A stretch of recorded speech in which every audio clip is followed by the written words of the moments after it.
Gun park వద్ద మాజీ మంత్రి హరీష్ రావు మాట్లాడుతున్నారు. ఇప్పుడు లైవ్ చూద్దాం. ఈ సెషన్ ను బీఆర్ఎస్ పార్టీ బహిష్కరించాలని నిర్ణయం తీసుకున్నది. స్పీకర్ గారు, మీరు సభలో అందరికీ సమాన హక్కులు కల్పించే బాధ్యత మీకు ఉంటది. మీరు మా దిక్కు చూడరు, మాకు మైక్ ఇయ్యరు. మేము ఒక అక్షరం మాట్లాడగానే మైక్ కట్ చేస్తారు. అంటే ముఖ్యమంత్రి గారు గంటన్నర మాట్లాడితే ఏముండదా? సభలో అందరికీ సమాన హక్కులు ఉంటాయి. ఆయన నోటికి అడ్డు అదుపు లేకుండా చిల్లర మాటలు వ్యంగ్యంగా అడ్డగోలుగా రేవంత్ రెడ్డి మాట్లాడితే నువ్వు ఆపే ప్రయత్నం చేయవు. అన్ని సత్యదూరమైన అబద్దాలు మాట్లాడితే దాన్ని నువ్వు మాట్లాడవు. ఇవాళ అవినీతి గురించి మాట్లాడుతుండు.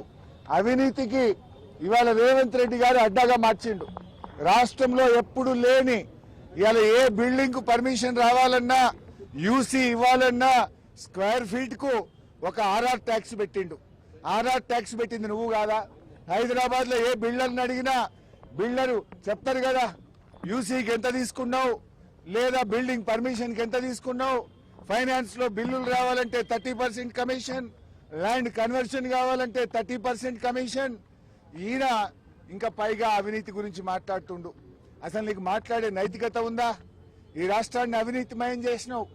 ఫైల్ కదలాలంటే ఒక రేట్, పని కావాలంటే ఒక రేట్, అన్నిటికీ అఫీషియల్ గా కరప్షన్ కు కూడా ధరలు నిర్ణయించిన నువ్వు మా గురించి మాట్లాడతావా? ఇవాళ ఈ ప్రభుత్వం యొక్క తీరును, శాసనసభ నడుస్తున్నటువంటి తీరు, స్పీకర్ గారి వ్యవహార శైలి ఇలా చాలా దారుణంగా ప్రజాస్వామ్య విలువలు పడిపోయే విధంగా ఉన్నాయి. మా గొంతు నొక్కుతా ఉన్నారు, మాకు మైకు ఇవ్వడం లేదు.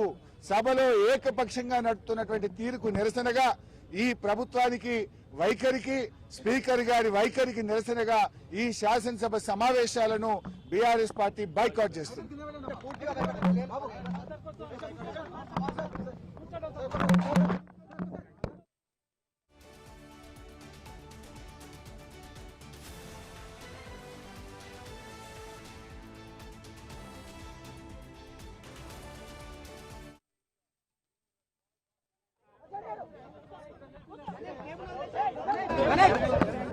గణేష్